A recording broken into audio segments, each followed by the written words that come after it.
All righty, thank you, Brother Paul.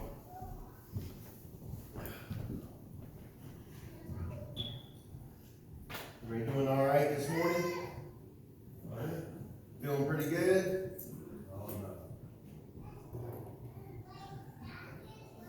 It's not that kind of message. If you would turn your Bibles over to the book of 2 Kings chapter 3. While you're doing that, we all like to win, huh? Does anybody in here like to lose? No, nobody likes to lose, do they? Just lose weight. Just lose weight. There you go.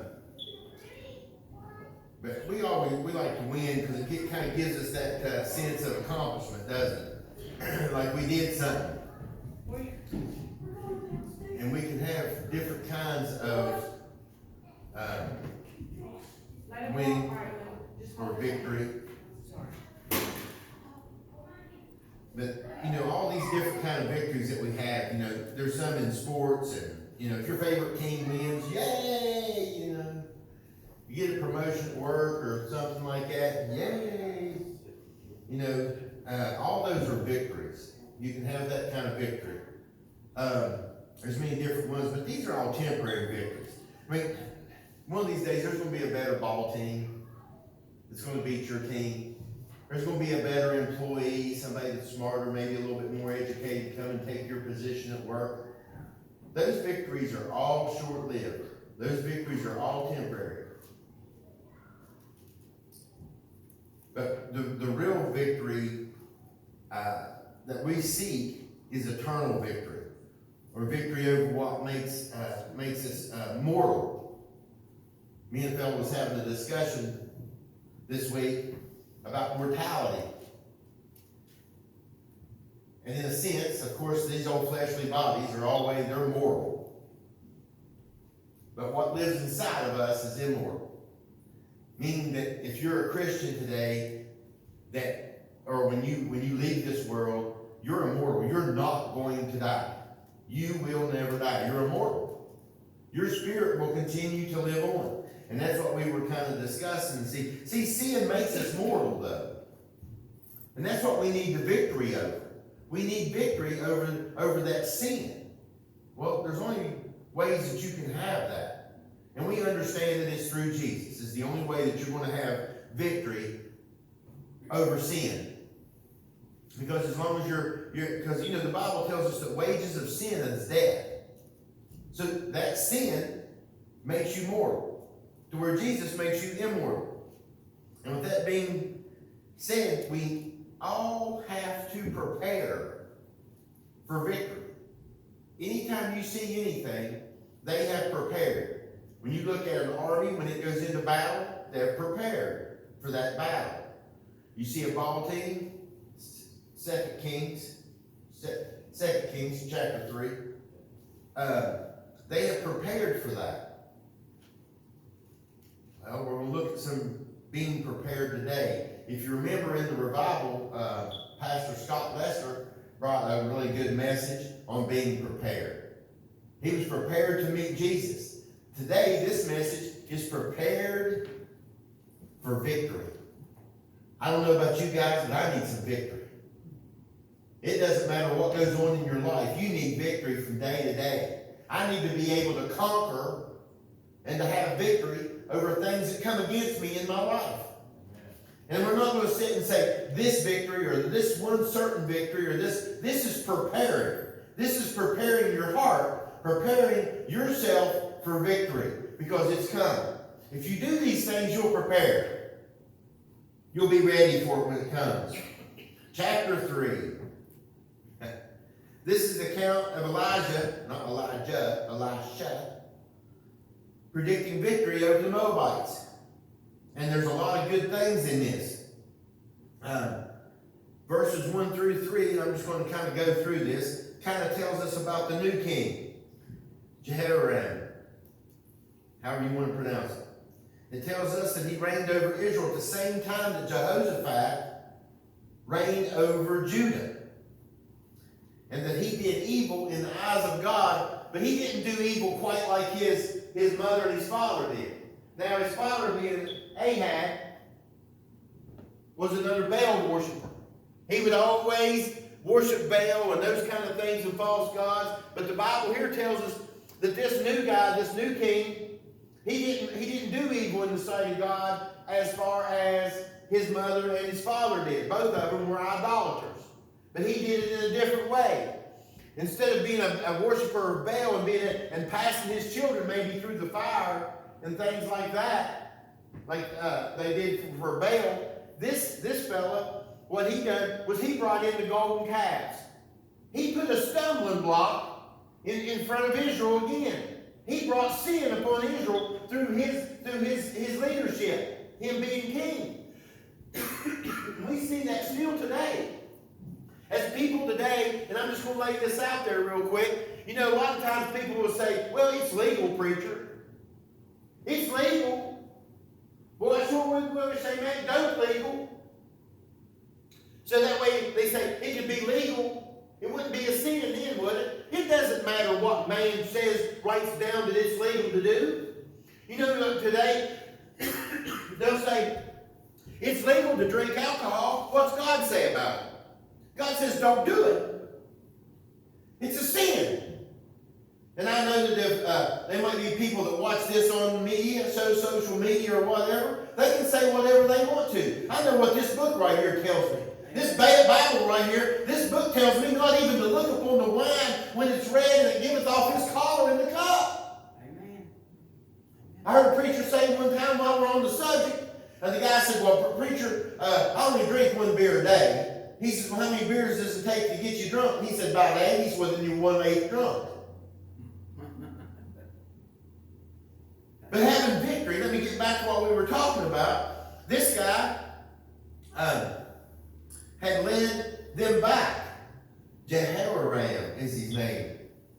He started putting golden calves and that kind of thing. So he was an idolater too.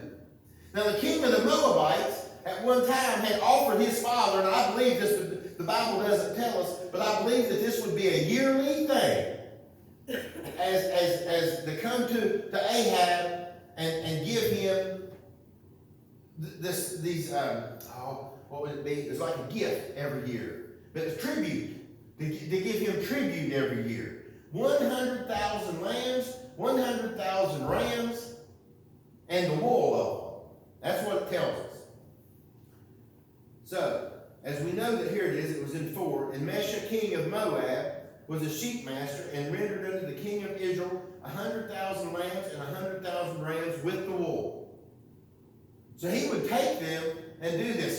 So the whole time that Ahab was king, there was no problem. As soon as Ahab dies, as soon as Mesha, the king of the Moabites, goes to war and rebel against Jehoram, he started a war. So what does Jehoram? He knows that he can't fight one little kingdom. Can't fight the whole thing. Can't fight all the Moabites. So what's he do? He goes to Jehoshaphat and asks him for help in the fight. As they're going on their journey up through there, they come and they get the king of Edom to join, which was a very small place. Now the reason I'm telling you all this is it comes into significance later on. This was a small little place. It wasn't very big. 3 kings going to get the Moabites. Now here's where it starts to get good. I want you to go to verse 9 with me. So the king of Israel went, and the king of Judah, and the king of Edom, and they fetched a compass of 7 days' journey, and there was no water for the host, for the cattle that followed them. This is when it starts to get good, folks. This is just like with us many times. Things start getting a little hard, don't they? They've been on a journey for 7 days. Now they've run out of water and they can't find any. It's just like a lot of times with us as Christians. Things start getting a little hard, and here we go. You'll start to read more about what they do here.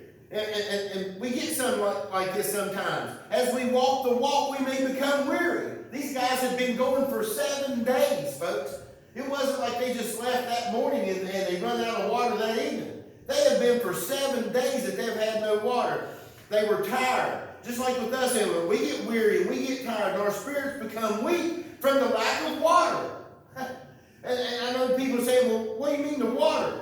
What does that have to do with the what? Does my spirit need water? Oh, your spirit needs some water.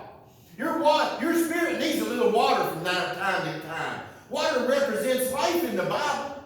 Does your not spirit need a little bit of life? You know, we as Christians, we baptize in water, and then when that man comes up, that's a representation of the old man going down and the new man coming up. You don't think that's life? What about that life-giving flow that comes out of the throne when it tells us over in the book of Revelation about the water coming out of the throne and out of the Lamb and running that life-giving flow? Listen, we need some water just like they did here. You know, there's a two-sided coin to a lot of things. That's why I like the Old Testament. You can go into the Old Testament, you can see some of these things and one side to the other. Yeah, it means something spiritually and physically. I like to look at the spiritual side. Listen, I know that this old body one day is going to fall apart and go away. It ain't going to need it anymore. But this spirit is what I need to refresh. This spirit is what needs a little bit of that water. Just like they did here, they run out. They're like, oh, what happens to us when we run out? Amen. When your spirit runs out of water. When it runs out of that spirit, more spirit, more spirit, more spirit. Give me that life-giving flow that comes from Christ. Amen. Amen. We need it. What did they do? Oh, listen. This gets good. You should read this account for yourself. This is a good read. See, without that water, you die. Amen. Just like with your flesh. If this body don't get no water, it's going to die. It's just like your spirit. If it don't get some water out of there, it's going to die. It needs some life put back into it. Verse 10. Here it comes. Just like with everybody else, when you start to lose a little faith, times start to get a little rough on you. Times start to beat you down there a little bit. You start to grumbling and complaining and whining and crying and murmuring. Now let's just be real this morning. And the king of Israel said, alas, that the Lord hath called these three kings together to deliver them into the hand of Moab. I read that, I was like, oh my goodness, it just jumped right off the page. It's the same thing as we do many times. Like I said, when times get hard, we start complaining. What, did God send us out here so that that they could kill us? Did he do all this? Did he take me away from this to punish me for this?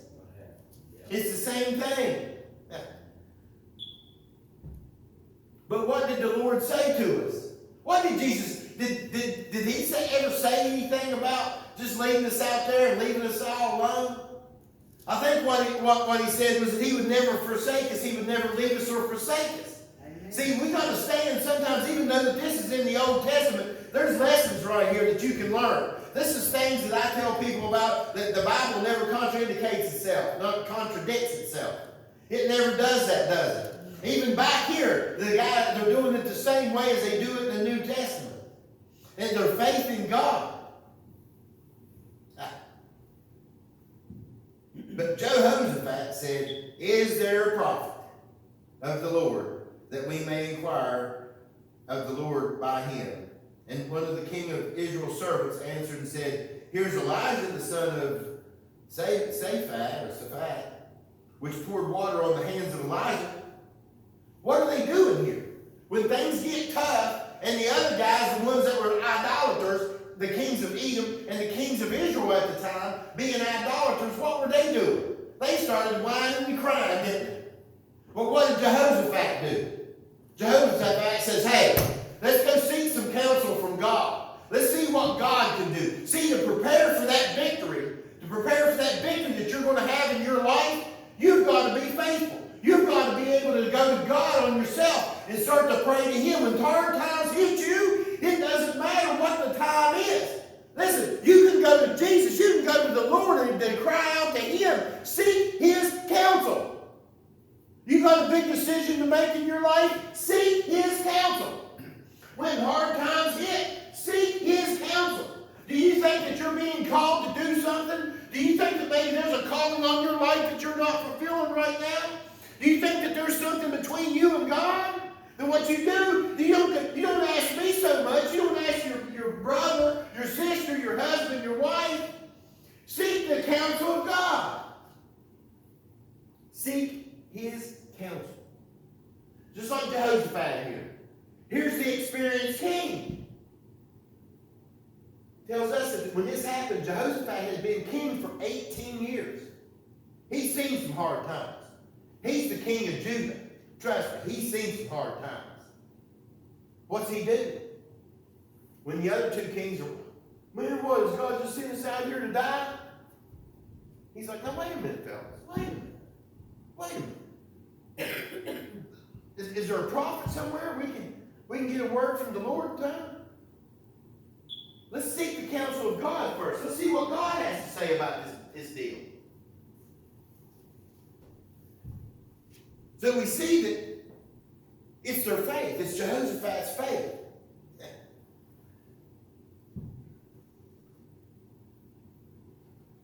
I want you to remember, though, that the king of Israel and the king of Edom are idolaters.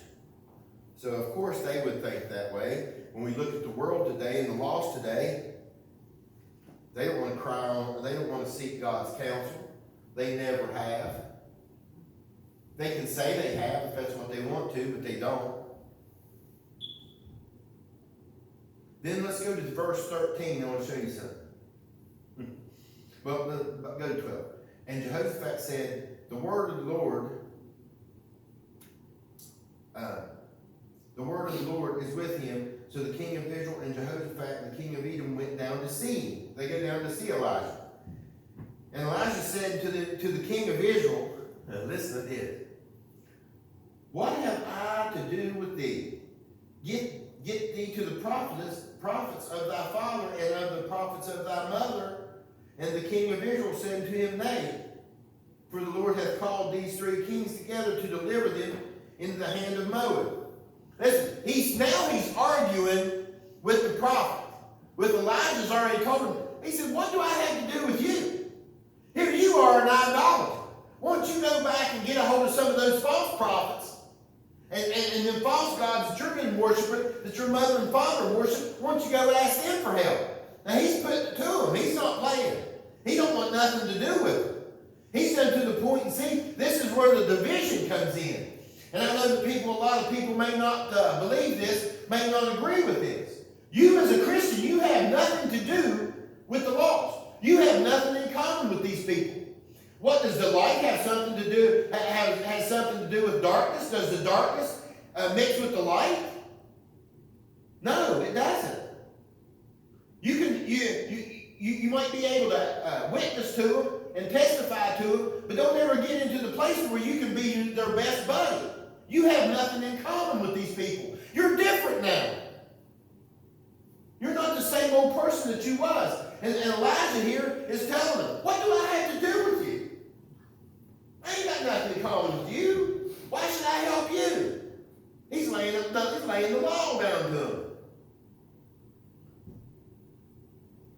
Then 14, and Elijah said, as the Lord of hosts liveth, listen to this, as the Lord of hosts liveth, before whom I stand, surely will it not that I regard the presence of Jehoshaphat the king, I would not look towards thee, nor see thee.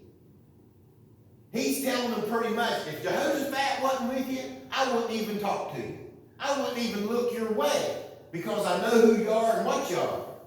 Now this is where, like I said, the world today gets all mixed up. I understand the love for everybody. I understand all that.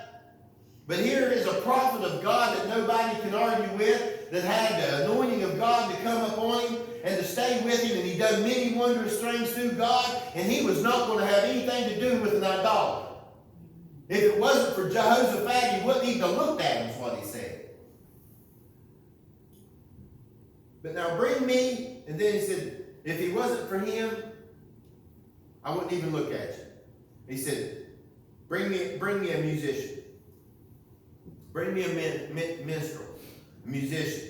You know, music is a powerful form of praise and worship. That's why it really surprises me when some denominations will not have music as far as musical instruments and things like that. I don't get that. I understand how they believe that. They believe that since it's not in the New Testament, they shouldn't do it. Here it is in the Old Testament in many places.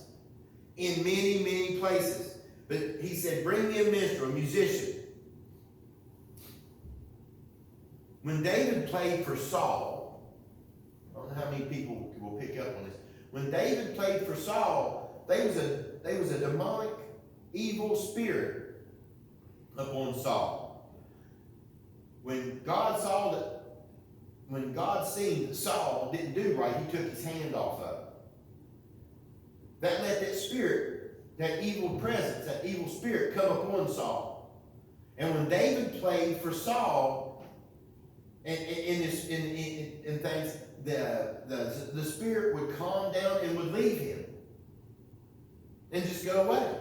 And Saul would get some relief from these things. The music would calm him and the evil would leave. When Judah was about to be invaded, Jehoshaphat called for singers to go out in front of the army. This is in another place. This is just a couple chapters back. He would call for all these singers to go out and musicians to walk in front of the army. They were leading the army. As the army was preparing for battle, they were out singing and praising and worshiping. That's what we need to do.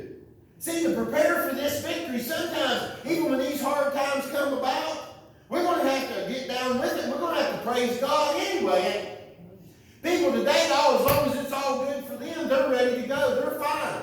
But boy, when it comes right down to having to get down in the nitty-gritty, when hard times come on, and they start to turn their back on God and things like that, well, you see what happens? We need to start praising the Lord a little bit more, don't we?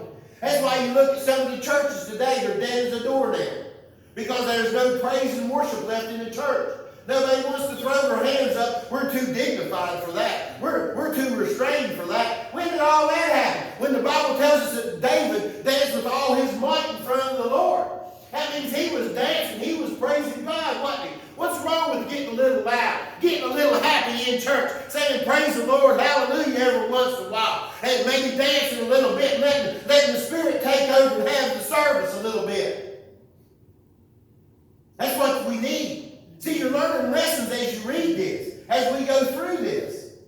You are preparing yourself for victory, just like they did here. Prepare for the victory. The victory is coming. The victory is already yours. All you got to do is reach out and take it.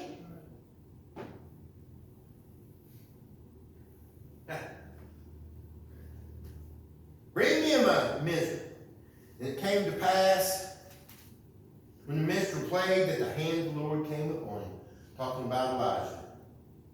And he said, thus saith the Lord, make this valley full of ditches. What?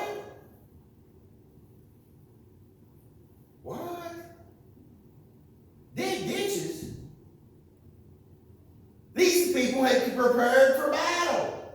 They were going to war. They done sharpened their swords. They done polished up their armor. They've done some training and things. It doesn't tell us, but I'm sure they did.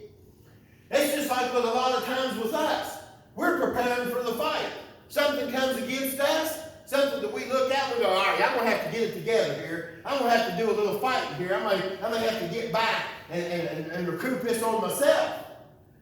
God tells them to go out and dig ditches. These are soldiers. They're like, dig ditches?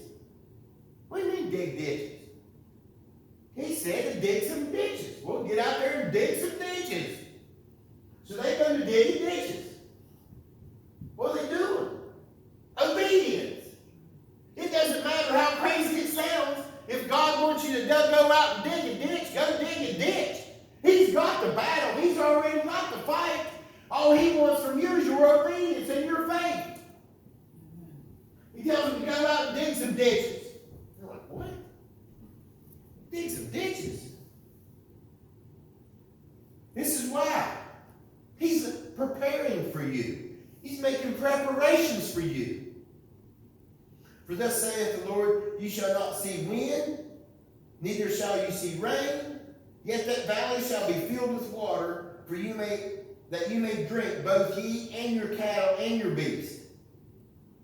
He's preparing a way for them. Yeah, they may have to get out and dig some ditches. They may have to get out and do some work. But the Lord already knows what they need. He already knows all about it. Even though that you prepared for that battle in your life, that maybe you went out to face something that you thought was going to be a real struggle, a real fight, that was going to be real tough, God's already got it, folks. He's already took care of it. He said he'd go before us and be our shield and our buckler. He would be our sword and his shield. He already goes out and fights the fight for you. If you have faith, if you're obedient to what he says.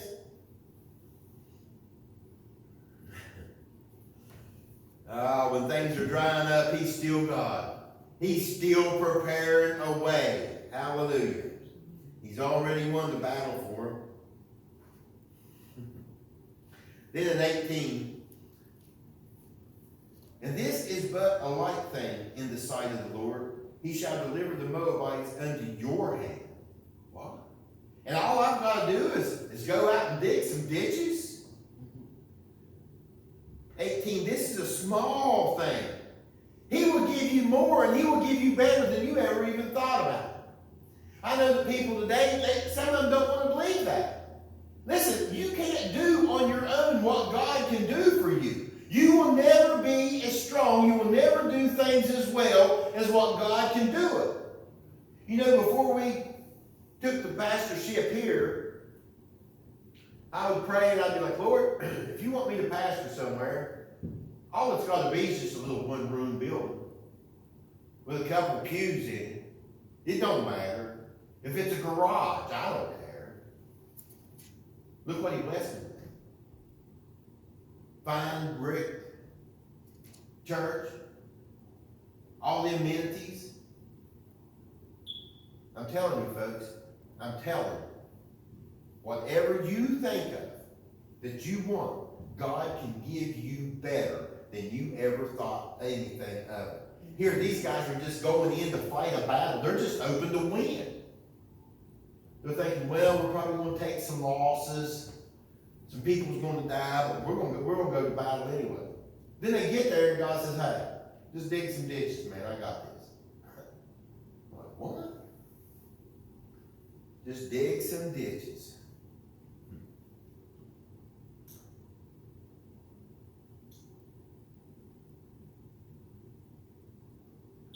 Then in verse 19, and you shall smite every fenced city and every choice city, and shall fell every good tree, and stop up all the wells of water, and mar every good piece of land with stones.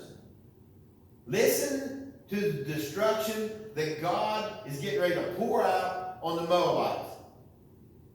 He said, not only will you go in and take the city, not only will you go in and take it and smite it, and that no matter the fenced cities or walled cities, you're going to take every one of them. But as you go, I want you to cut down every tree. I want you to stop up every one of the wells. And I want you to take rocks and scatter it all across the land. Stones. This is what he's telling them to do. Listen, folks, there comes a time to where that when God does call you to do something, you're going to have to be obedient and do it. This is how you prepare for victory. You want that victory in your life? You want victory over things that come against you? This is how you do it. Here, the Word of God is telling us how to have victory. And it came to pass in the morning, when the meat offering was offered, that behold, there came water by the way of Edom, and the country was filled with water. All those ditches was filled with water. All those ditches that they dug, all that work that they put in was filled up with the Spirit of God. That he was taking care of them time after time, that while everybody else around him was in a drought, while everybody else around him had no trees, that their land was all tore up with rocks, and it was going to cause the work twice as hard to remove all these stones and everything. Here God is preparing for his people. Because of why? Because of their faith and their obedience. It's always faith and obedience, faith and obedience, faith and obedience. That's where your victory comes from. When something hard comes against you, have faith. Stand on the Word of God that says that he'll never leave you or forsake you. Look through your Bible and start to read your Bible and know these things. When these hard times come against you, hallelujah, it'll come right back to you. There'll be a time and a day that you need everything that you read. Amen. That's God talking to you. Amen. You want some victory? Oh, yeah. It's yours. Obedience. No matter what it sounds like, no matter how crazy, you're like, what? Really, God? You gotta be kidding me. I'm a warrior. And you want me to dig a ditch? Seriously? God said dig a ditch. You go out and you dig a ditch.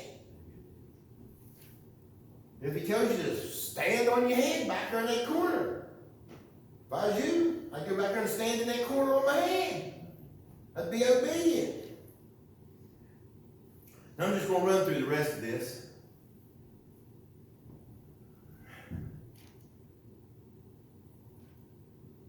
(21 through 27). That should take us to the end of the chapter. The Moabites came to fight. Okay? Here they roll up. They all ready to throw down.